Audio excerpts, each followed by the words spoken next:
نظم کے خلاصہ و اشعار کی تشریح سے واقف ہوں گے اور شاعر اقبال کے تعارف اور ان کی تصانیف سے بھی آپ واقف ہوں گے۔ تو یہاں پر نظم میں آنے والے الفاظ و معنی، جن سوالات و جوابات، گھر پر کام وغیرہ سے بھی آپ واقف ہوں گے۔ تو سر محمد اقبال کے جو تعارف کو ہم نے پڑھا تھا اس کو ایک مرتبہ دوہرا لیتے ہیں بچوں۔ چلیے، سر محمد اقبال 1877 میں سیالکوٹ میں پیدا ہوئے۔ کہاں پیدا ہوئے تھے؟ سیالکوٹ میں۔ اچھی طریقے سے آپ ذہن نشین کر لیجئے، پھر کبھی بھی آپ نے اس کو نہیں بھولنا ہے۔ ابتدا میں فارسی اور عربی پڑھی اور اس کے بعد اعلیٰ ڈگریاں حاصل کی۔ جرمنی سے فلسفے اور بیرسٹری کے امتحان پاس کیے اور وکالت کو ذریعہ معاش بنایا اور کچھ عرصہ وہ اورینٹل کالج لاہور میں پروفیسر بھی رہے۔ داغ دہلوی سے اصلاح لی اور 1938 میں وفات ہوئی۔ بانگے درا، بال جبریل اور ضرب کلیم آپ کے شعری مجموعے ہیں۔ آپ نے اردو زبان کو نیا اسلوب بخشا۔ تو یہ ہم نے اس کا اعادہ کر لیا۔ چلیے آگے بڑھتے ہیں۔ اس نظم میں شاعر اقبال نے کوہ ہمالیہ کو فصیل کشور ہندوستان قرار دے کر کیا کیا ہے؟ ایک بے مثال نظم لکھی ہے۔ تو اقبال جو ہیں اپنی پہلی جو کتاب تھی ان کی بانگے درا، تو اس کا آغاز ہی ہمالیہ سے انہوں نے کیا ہے۔ دیکھیے کیوں ہمالیہ سے اس کا آغاز کیا ہے؟ کیونکہ پہاڑ کیا ہے؟ عظمت و ہمت اور بلند خیالی کا نشان ہوتا ہے۔ جب بھی ہم پہاڑ کو دیکھتے ہیں تو ہم میں ایک ہمت آ جاتی ہے، ایک طاقت آ جاتی ہے۔ تو اس بلند خیالی کو مد نظر رکھتے ہوئے اقبال نے اس نظم کو لکھا ہے۔ چلیے اب ہم اس کا مطالعہ کر لیتے ہیں۔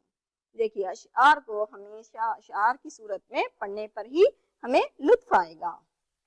چلیے ہمالیہ نظم۔ اے ہمالیہ اے فصیل کشور ہندوستان، اے ہمالیہ اے فصیل کشور ہندوستان، چومتا ہے تیری پیشانی کو جھک کر آسمان، تجھ میں کچھ پیدا نہیں دیرینہ روزی کے نشان، تجھ میں کچھ پیدا نہیں دیرینہ روزی کے نشان، تو جواں ہے گردش شام و سحر کے درمیان۔ ایک جلوہ تھا کلیم طور سینا کے لیے، ایک جلوہ تھا کلیم طور سینا کے لیے، تو تجلی ہے سراپا چشم بینا کے لیے۔ دیکھیے کتنا پیارا شعر ہے یہ۔ ایک جلوہ تھا کلیم طور سینا کے لیے، تو تجلی ہے سراپا چشم بینا کے لیے۔ تو ایک جلوہ، تو پہلے میں آپ کو پہلے شعر سے ہی بتا دیتی ہوں معنی۔ آپ دیکھیے فصیل کشور کے معنی کیا ہیں؟ فصیل سے مراد کیا ہے؟ ایک قلعے کے اطراف جو بڑی دیوار باندھی جاتی ہے تو اس کو بھی فصیل کہتے ہیں۔ تو دیوار حفاظت کے لیے ہوتی ہے وہ فصیل ہوتی ہے۔ تو یہاں پر کشور کیا ہے؟ ملک ہے۔ تو یہاں ہندوستان کو شاعر کیا قرار دے رہا ہے؟ فصیل کشور قرار دے رہا ہے۔ یعنی قدرتی طور پر ہمالیہ کیا ہے؟ ہماری حفاظت کے لیے، ہمارے ملک کی حفاظت کے لیے، دوسرے ممالک سے ہمارے ملک کی حفاظت کے لیے، دشمنوں سے ہمارے ملک کی حفاظت کے لیے اور قدرتی آفات سے ہمارے ملک کی حفاظت کے لیے اس کو بنایا ہے۔ تو یہ اللہ تعالیٰ کی ایک بہت بڑی دین ہے ہمارے ملک کے لیے کہ ہمالیہ کو اس نے فصیل کی طرح کھڑا کیا ہے، دیوار کی طرح ہمارے ملک کی حفاظت کے لیے کھڑا کیا ہے۔ دیکھیے چومتا ہے تیری پیشانی کو جھک کر آسماں۔ دیکھیے کیا ہے؟ شعر ایک پہاڑ کی جو بلندی ہے، اس کی جو اونچائی ہے، اس کو کس طریقے سے شاعر بیان کر رہا ہے کہ چومتا ہے تیری پیشانی کو جھک کر آسماں، آسماں خود تیری پیشانی کو جھک کر چوم رہا ہے کہ تو اتنا بلند دکھائی دیتا ہے، تیری بلندی اتنی بڑی ہے، تو اس طریقے سے تو اونچا کھڑا ہے کہ ایسے لگتا ہے کہ جیسے آسمان تجھے چوم رہا ہے۔ تجھ میں کچھ پیدا نہیں دیرینہ روزی کے نشان۔ دیکھیے تو جواں ہے گردش شام و سحر کے درمیان۔ تو پہاڑ تو اتنے صدیوں سے کھڑا ہے، اتنی صدیوں سے کھڑا ہے کہ تیری عمر کا اندازہ بھی نہیں لگا سکتے ہم۔ تو اتنا سالوں سے رہنے کے بعد، اتنے زمانے سے رہنے کے بعد تو آج بھی کیا ہے؟ جواں ہے۔ شام و سحر کے جو گردشیں ہیں، دن رات جو بدل رہے ہیں، ان گردشوں کے درمیان بھی تو آج بھی کس طریقے سے کھڑا ہے؟ ایک جوان کی حیثیت سے کھڑا ہے۔ نہیں تو ابھی تک جوان ہے، تو کبھی بوڑھا نہیں ہوا۔ تیری اتنے سالوں کی عمر کے بعد، اتنے صدیوں کے بعد بھی تو آج بھی جوان لگتا ہے۔ ایک جلوہ تھا کلیم طور سینا کے لیے، تو تجلی ہے سراپا چشم بینا کے لیے۔ دیکھیے جلوہ، تو یہاں پر یہ شعر جو ہے تلمیح کی طرف، تلمیح ہے اس میں، تو شاعر جو ہے تلمیح بتا رہا ہے. یہاں پر تلمیح کیا ہے میں اس کو آپ کو ڈیٹیل میں سمجھاؤں گی, انشاءاللہ تفصیلاً سمجھاؤں گی. تو یہ ایک جلوہ تھا کلیم طور سینا کے لیے. ایک یہاں پر کلیم کس سے مراد ہے؟ کلیم اللہ. تو موسیٰ کلیم اللہ کی طرف, تو یہاں پر طور سینا جو ہے پہاڑ ہے, کوہ طور ہے. تو کلیم ایک جلوہ تھا کلیم طور سینا کے لیے. موسیٰ علیہ السلام جب مدین میں جاتے تھے تو اس وقت کیا ہے وہاں پر آپ اللہ تعالیٰ کی آپ کو ندا آئی کہ اے موسیٰ تو کوہ طور پہ آ جا, میں تجھ سے بات کروں گا. تو یہاں پر دیکھیے کوہ طور پر جب موسیٰ علیہ السلام جب موسیٰ علیہ السلام اس وقت مدین میں تھے تو شام ہو گئی تھی. اس وقت یہ واقعہ آپ جانتے ہیں. تو وہاں پر آپ آگ کی تلاش میں نکلے تو وہاں دیکھا کہ ایک درخت کے پاس کچھ روشنی نظر آ رہی ہے, تو آپ اس کی طرف چلنے لگے. تو جیسے جیسے آپ اس روشنی کی طرف بڑھتے جاتے تھے وہ روشنی آپ سے دور جاتی تھی. تو اس طریقے سے جب آپ جاتے جاتے اس کے پیچھا کرنے لگے تو وہاں پر پھر ایک ندا آئی, آواز آئی. تو آواز کیا تھی؟ اللہ رب العزت کی آواز تھی کہ اے موسیٰ میں تیرا رب ہوں, میں تجھ سے بات کر رہا ہوں. دیکھیے کس طریقے سے اللہ رب العزت نے موسیٰ علیہ السلام کو کلام کیا, اس لیے موسیٰ علیہ السلام کو کلیم اللہ کہا گیا. تو اس طریقے سے ہر ایک پیغمبر کا ایک ایک خطاب ہے بچوں, لقب ہے بچوں. تو یہاں پر ہر ایک کے لیے یہ چیز ملتی ہے ہمیں. تو ہر ایک پیغمبر کے لیے ایک ایک لقب یہاں پر ہے. دیکھیے جس طریقے سے آدم صفی اللہ, نوح نجی اللہ, ابراہیم خلیل اللہ, موسیٰ کلیم اللہ, عیسیٰ روح اللہ, اس طریقے سے اسماعیل ذبیح اللہ, ابراہیم علیہ السلام کا بھی لقب ہے ابراہیم خلیل اللہ, تو اللہ تعالیٰ کے خلیل تھے. اس طریقے سے سارے پیغمبروں کے لقب ہیں. تو یہاں پر کلیم اللہ کا جو لقب تھا تو اللہ تعالیٰ نے آپ سے کلام کیا تھا. تو موسیٰ جب کلیم طور سینا پر آئے تو اس وقت آپ کو ندا ملی. تو یہ جو جلوہ تھا طور سینا پر, تو یہ جلوہ کیا تھا موسیٰ علیہ السلام کے لیے؟ یہ اللہ رب العزت کا جو جلوہ ہے. تو یہاں پر اس واقعے کی طرف یہاں پر اشارہ کرتے ہوئے شاعر نے ہمالا میں یہ کہا ہے کہ تو تجلی ہے سراپا چشم بینا کے لیے.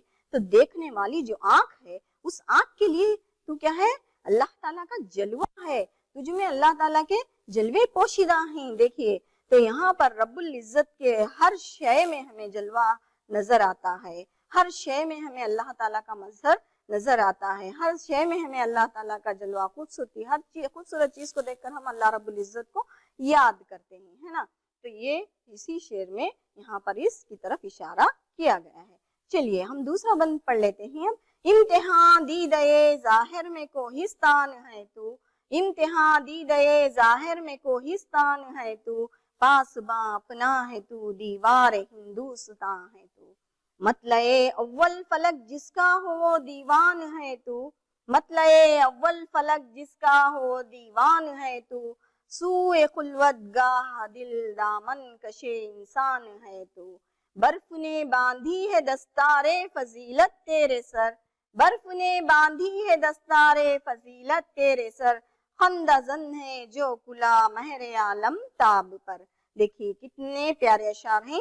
امتحان دیدے ظاہر میں کوہستان ہے, دیکھنے والی آنکھ کے لیے تو کیا ہے؟ صرف ایک پہاڑ ہے.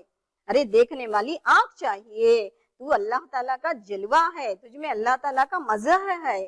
تو اللہ تعالیٰ اپنے جلووں کو تجھ میں ظاہر کر رہا ہے. تو یہاں پر تو ہمارا پاسبان ہے, تو ہمارے پاس ہے, یعنی تو ہماری حفاظت کر رہا ہے, ہمارا محافظ بنا کھڑا ہے. تو دیوار ہندوستان قرار دیا ہے پہاڑ کو, ہمالا پہاڑ کو شاعر نے دیوار ہندوستان کہا ہے. کیا کہا ہے؟ دیوار ہندوستان کہا ہے. دیکھیے مطلع اول فلک جس کا ہو دیوان ہے. دیکھیے یہاں پر مطلع اول, تو مطلع آپ جانتے ہیں نا, غزل کے پہلے شعر کو کیا کہتے ہیں؟ مطلع کہتے ہیں.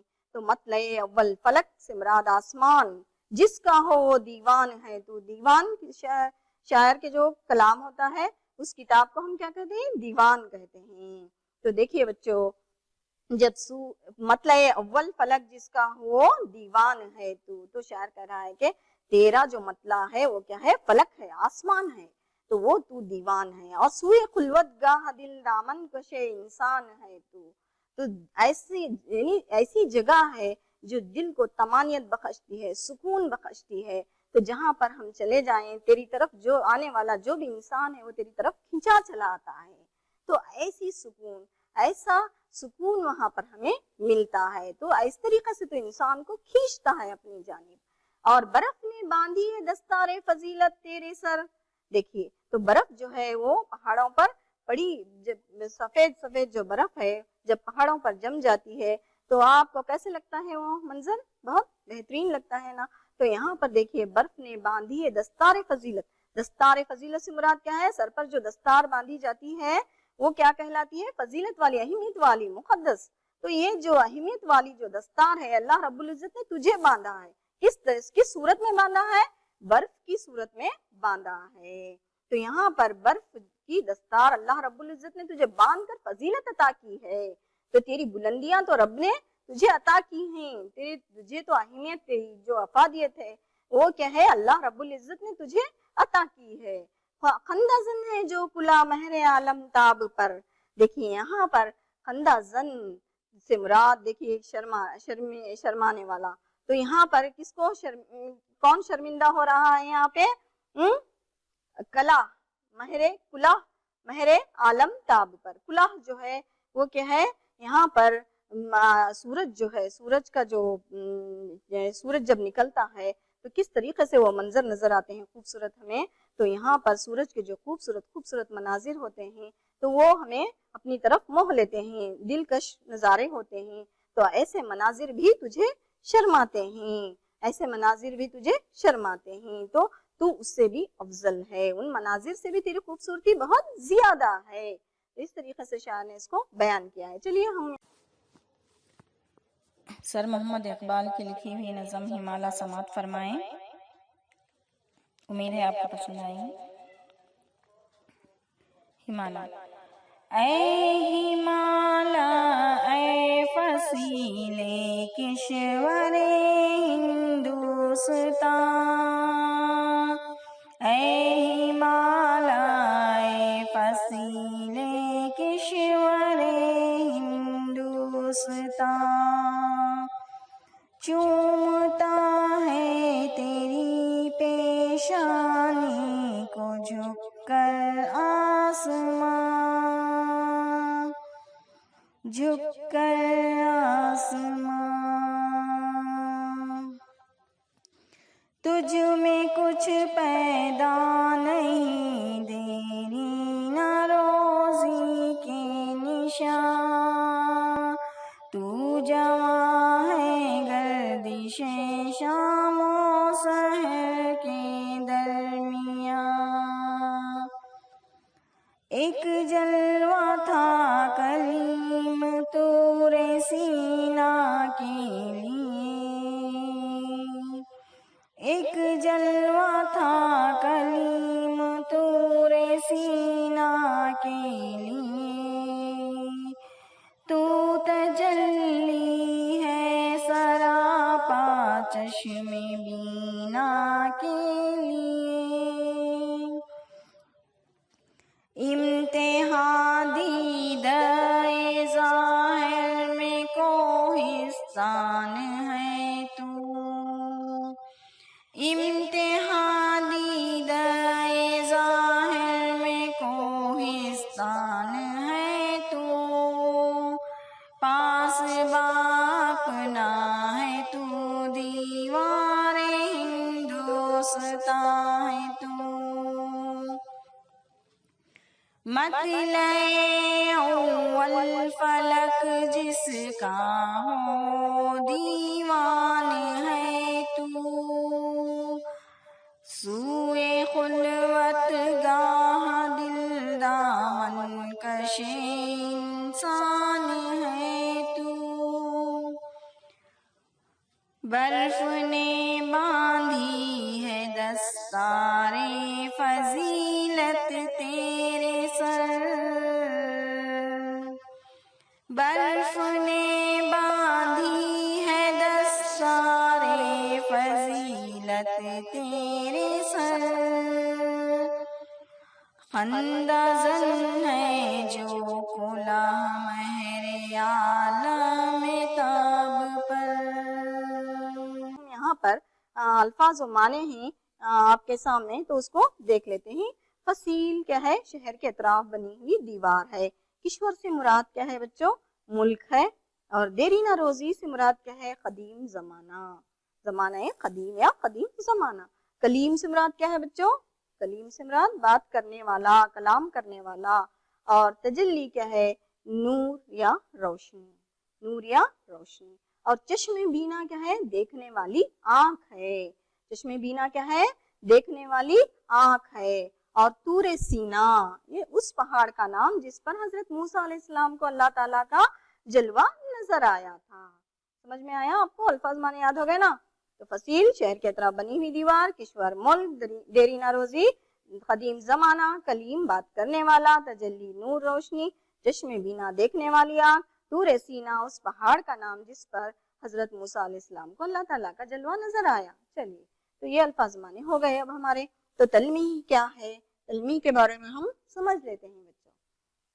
تلمیح کے لغوی معنی ہیں اشارہ کرنا۔ تلمیح کے لغوی معنی ہیں اشارہ کرنا۔ تو شعری اصطلاح میں تلمیح سے مراد کے ایک لفظ یا مجموعہ الفاظ کے ذریعے کسی تاریخی، سیاسی، اخلاقی یا مذہبی واقعے کی طرف اشارہ کیا جائے۔ دیکھیے تو یہاں پر صرف مذہبی نہیں بلکہ تاریخی واقعہ بھی ہو سکتا، سیاسی واقعہ بھی ہو سکتا، اخلاقی واقعہ بھی ہو سکتا ہے۔ تو تلمیح کے استعمال سے کیا ہے؟ شعر کے معنوں میں وسعت اور حسن پیدا ہوتا ہے۔ کیا پیدا ہوتا ہے؟ وسعت اور حسن۔ تو شاعر چند الفاظ کے ذریعے شعر کہہ دیتا ہے، مگر اس میں جو جتنی وسعت ہوتی ہے کہ ہم اس کو ایک پورے واقعے کو اس میں سما سکتے ہیں، جیسے کہ کوزے کو سمندر کو کوزے میں سمانا، سمندر کو کوزے میں سمانا۔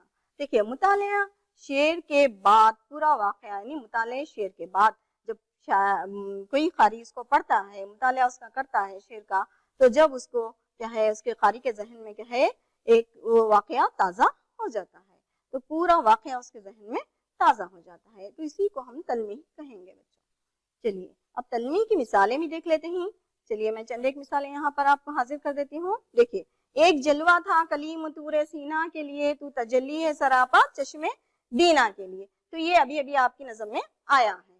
تو یہ اب میں نے آپ کو واقعہ بتا دیا موسیٰ علیہ السلام کا۔ اب دیکھیے کیا فرض ہے کہ سب کو ملے ایک سا جواب؟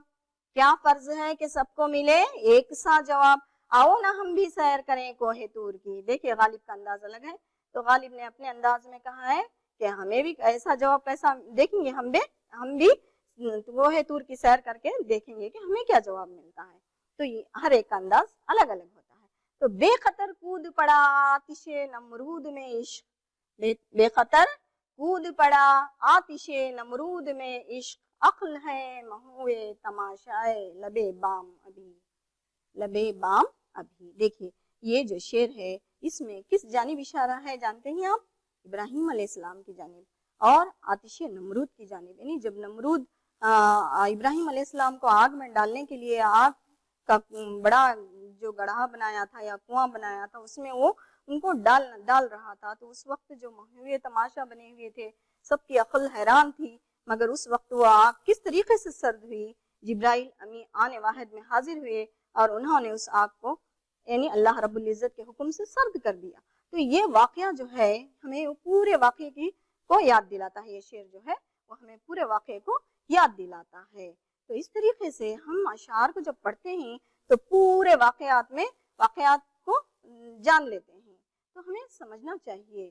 چلیے طلباء اور ایک دیکھ لیتے ہیں۔ کیا وہ نمرود کی خدائی تھی بندگی میں میرا بھلا نہ ہوا؟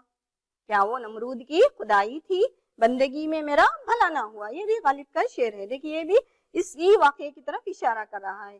نمرود کی جو خدائی تھی، یعنی نمرود نے جب اس میں کیا ہے نمرود کی جو خدائی کا دعویٰ تھا نمرود کا، تو اس نے جو خدائی کا دعویٰ کیا تھا اس کی جانب یہ بھی اشارہ ہے، بندگی میں میرا بھلا نہ ہوا۔ تو یہ بھی واقعہ اسی سمت میں لے کے چلتا ہے۔ دیکھیے نکلنا خلد سے آدم کا سنتے آئے تھے، لیکن بڑے بے آبرو ہو کر تیرے کوچے سے ہم نکلے۔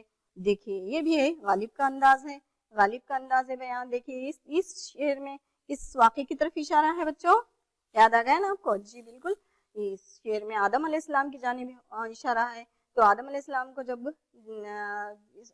آسمان سے زمین پر اتارا گیا تھا، بھیجا گیا تھا ان کی ایک لغزش کے عوض میں، تو وہ زمین پر آئے تھے، تو اس کے لیے نکلنا خلد سے آدم کا سنتے آئے تھے، لیکن بڑے بے آبرو ہو کر تیرے کوچے سے ہم نکلے. دیکھیے اور ایک جو ہے، سیر رکھتا ہے طبیعت کو کلام شیریں، سیر رکھتا ہے طبیعت کو کلام شیریں، من و سلوا ہے یہ اپنے لیے گویا اترا. تو یہ آتش کا شعر ہے بچوں.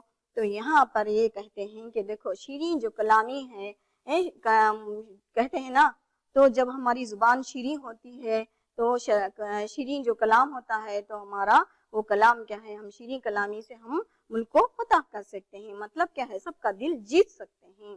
تو زبان شیریں تو ملک گیریں، تو سنا ہے نا آپ نے. تو یہاں پر شاعر کیا کہہ رہا ہے، شیریں کلامی ہونی چاہیے. جو شیریں کلامی ہوتی ہے وہ طبیعت کو ہماری سیر کرتی ہے. تو من و سلوا کی طرف اس واقعے میں اشارہ ہے. تو من و سلوا بھی کیا ہے، موسیٰ علیہ السلام پر اتارا گیا تھا. موسیٰ علیہ السلام کی جو قوم تھی بنی اسرائیل کی، تو اس پر اتارا گیا تھا. جب وہ موسیٰ علیہ السلام اپنی قوم کو لے کر فرعون کے ظلم و ستم سے بچتے ہوئے وہاں پر آئے تھے، تو وہاں پر کیا ہے، جب کھانے کے لیے کچھ نہ تھا تو پہلے آپ نے اپنا عصا مارا چٹانوں پر، پھر وہاں پر 12 چشمے پھوٹ پڑے، 12 قبیلوں نے سیراب ہو کر اس کو پیا. پھر اس کے بعد کیا ہے، انہوں نے کھانے کی فرمائش کی موسیٰ علیہ السلام سے. جب علیہ السلام نے اللہ رب العزت سے دعا کی تو وہاں پر اللہ رب العزت نے ان کے لیے من و سلوا بھجوا دیا. تو من سے، من کیا ہے دیکھو بچوں، شیریں. جب وہ من یعنی اوسوں کی مانی، شبنم کی مانی لو پتوں پر گر گیا، تو وہ جو تھا شیریں تھا، اس کا جو ذائقہ تھا شیریں تھا. سلوا کا ذائقہ کیا ہے، وہ نمکین تھا. دیکھ کس طریقے سے اللہ رب العزت نے انہیں من و سلوا اتارا. پھر بھی وہ قوم کیا رہی، نافرمان رہی. تو یہاں پر اس طرف اشارہ، اس کی طرف اشارہ کیا گیا ہے. چلیے بچوں، اس میں اس شعر میں کون سی تلميح ہے بتائیے. ایک جلوہ تھا کلیم طور سینا کے لیے، تو تجلی ہے سراپا چشمے بینا کے لیے. اب تو آپ کو اچھی طرح یاد رہے گا، ہے نا، تو ذہن نشین ہو گیا نا. تو اس شعر میں شاعر نے اس واقعے کی طرف اشارہ کیا ہے جو موسیٰ نے کوہ طور سینا پر خدا کا جلوہ دیکھا تھا. تو جب موسیٰ علیہ السلام نے کوہ طور پر جب خدا کا جلوہ دیکھا تھا، تو اس واقعے کی طرف اس میں اشارہ کیا گیا ہے. یہ لکھنا ہے آپ کو بس. چلیے ہم کا خلاصہ دیکھ لیتے ہیں. علامہ اقبال کوہ ہمالیہ سے مخاطب ہو کر کہتے ہیں، اے ہمالیہ تو ہندوستان کے لیے فصیل یعنی دیوار کا کام دیتا ہے. تو صدیوں سے ملک کا محافظ بنا کھڑا ہے. تو اس قدر بلند ہے کہ آسمان خود تیری چوٹی کو چومتا ہے. تیری تخلیق تو بہت پہلے ہوئی تھی، لیکن تو آج بھی جواں ہے. تیرے حسن میں کسی طرح کی کمی نہیں آئی. تو موسیٰ نے طور سینا پر خدا کی تجلی دیکھی تھی، لیکن ہمالیہ تیرا وجود سب کے لیے خدا کی تجلی کی شہادت دے رہا ہے. تو دوسرا بند دیکھ لیجئے. شاعر نے ہمالیہ نظم کے دوسرے بند میں یوں کہا ہے کہ ظاہر میں تو صرف پہاڑ نظر آتا ہے، تو ہمارے ملک ہندوستان کی حفاظت کے لیے دیوار بن کے کھڑا ہے. تو میرے پیارے وطن کا محافظ و نگہبان ہے. اے ہمالیہ تیری عظمت کا کیا کہنے، تو آسمان کا ایک اٹوٹ حصہ دکھائی دیتا ہے. خدا نے تیرے سر پر برف کی دستار فضیلت باندھی ہے، جسے دیکھ کر آسمان بھی شرماتا ہے. چلیے سوالات لے لیجئے بچوں. ہمالیہ کو کون چومتا ہے؟ آپشن اے برف، کالی گھٹائیں، زمین، آسمان. چلیے بتائیے. بالکل صحیح جواب آپ کا. دیکھ لیتے ہیں آسمان. حاصل دیکھ لیتے ہیں. ہمالیہ نظم کے مطالعے کے بعد طلباء فصیل کشور ہمالیہ کی اہمیت سے واقف ہوئے اور شاعر سر محمد اقبال کے حب الوطنی کے جذبے سے واقف ہوئے اور نظم کے اشعار اور ان کی تشریح و خلاصے سے واقف ہوئے اور شاعر اقبال کے تعارف اور ان کی تصانیف سے بھی آپ واقف ہو چکے ہیں اور نظم میں آنے والے الفاظ و معنی، سوالات و جوابات، گھر پر کام وغیرہ سے بھی آپ واقف ہوئے. چلیے اب ہم آپ کو گھر پر کام دے دیتے ہیں. عملی کام جو ہے، علامہ اقبال کی بہترین نظموں کو آپ اکٹھا کیجئے اور اپنی بیاضوں میں لکھیے اور دیکھیے بہترین اشعار کو جمع کیجئے. طلباء علامہ اقبال کے تعارف کو بھی آپ نے یاد کرنا ہے اور تعارف کو یاد کرتے ہوئے اس کو بھی لکھنے کی کوشش کیجئے اور علامہ اقبال کے جتنے اشعار ہیں بہترین ان اشعار کو لکھیے، ان کی تشریح کیجئے اور ان کے ترجمہ کیجئے اور ان میں جو مشکل الفاظ آ رہے ہیں ان مشکل الفاظ کو اپنے ان لغت کی مدد سے ان کو ڈھونڈ کر لکھیے اور اس کو جمع کیجیے. تو اس سے کیا ہے دیکھیے طلباء آپ کے جو معلومات ہیں اس میں اضافہ ہوگا اور معلومات میں اضافے کی وجہ سے آپ کے ذخیرہ الفاظ بھی بڑھیں گے. تو جب آپ کے ذخیرہ الفاظ بڑھیں گے طلباء تو آپ کو بے انتہا معلومات بے حساب معلومات ہوں گے. جب معلومات ہوتے ہیں دیکھو معلومات کیا ہے انسان کے لیے خزانہ ہے تو ایک ہتھیار ہے. تو جب ایک معلومات کا خزانہ آپ کے پاس جم جائے گا تو وہ معلومات ہی آپ کے لیے کیا ثابت ہو سکتے ہیں ہتھیار ثابت ہو سکتے ہیں. تو آپ جہاں کہیں بھی ہوں گے تو اپنی زبان کے ذریعے سب کو متاثر کر سکیں گے ہے نا. تو چلیے آج بچے ہم لوگ اس سبق سے واقف ہوئے تو ہم پھر آپ سے ملیں گے انشاءاللہ مگر اس سے پہلے میں آپ کو ایک میسیج دینا چاہوں گی. تو چلیے آپ کیا میسیج لیں گے یہاں پر دیکھیے طلباء جب بھی ہم علامہ اقبال کا کوئی شعر پڑھ رہے ہیں تو اس میں جو چیز یعنی جو چیز پوشیدہ ہے معلومات کا جو خزانہ پوشیدہ ہے اس کو پڑھنے کی کوشش کیجیے اس کو سمجھنے کی کوشش اس کو جاننے کی کوشش کیجیے. تو دیکھیے فلسفے میں کیا ہے علامہ اقبال کا تو جتنے فلسفے آپ پڑھیں گے یعنی علامہ اقبال کے اشعار کو جب پڑھتے پڑھتے جائیں گے آپ تو بے انتہا آپ کو معلومات ہوں گے وہاں پر. تو اس طریقے سے آپ ہر ایک شعر کو پڑھتے ہوئے اس کے جب معنی معلوم کریں گے تو دیکھیے جیسے کہ فلسفے ہر علامہ اقبال کے ہر ایک شعر میں کیا ہے عمل کی دعوت ہے. تو جب ہم پڑھتے ہیں تو اس میں ہمیں محبت کا پیغام بھی ملتا ہے. تو اس طریقے سے جب بھی ہم پڑھیں گے حیات مقصد حیات کا پیغام بھی ملتا ہے. تو مقصد حیات انسان کے پاس ہونا چاہیے. بے مقصد زندگی تو کوئی بھی کیڑے مکوڑے بھی گزار لیتے ہیں. تو مقصد کے ساتھ زندگی گزارنا ہے. تو جب ہمارے پاس مقصد ہوگا مقصد حیات ہوگا تو اس مقصد کو لے کر اگر ہم چلیں گے تو دیکھیے طلباء ہم زندگی میں کامیاب رہیں گے. تو جب ارادہ نہیں ہوتا انسان کے پاس تو وہ ہار جاتا ہے. تو ارادہ ہمارے پاس ہونا ضروری ہے. تو ارادہ ہمارے لیے بہت ضروری ہے. چلیے انشاءاللہ ہم پھر ملیں گے. آپ کا ارادوں کے ساتھ رہیے. اللہ حافظ. ಅನುದಿನ ಅನುಕ್ಷಣ ಮನೆಯಲ್ಲೂ ಕಲಿಯೋಣ ಕಲಿಕೆಯ ಹೊಸ ಹಾದಿಯಲಿ ಜೊತೆಗೂಡಿ ಹೆಜ್ಜೆಯ ಹಾಕೋಣ ಸಂತಸದಿ ಕಲಿಯೋಣ ನಮ್ಮ ಹೆಮ್ಮೆಯ ಈ ಕ್ಲಾಸಿನಲ್ಲಿ. Yes, sir. Yes, teacher. Present, ma'am.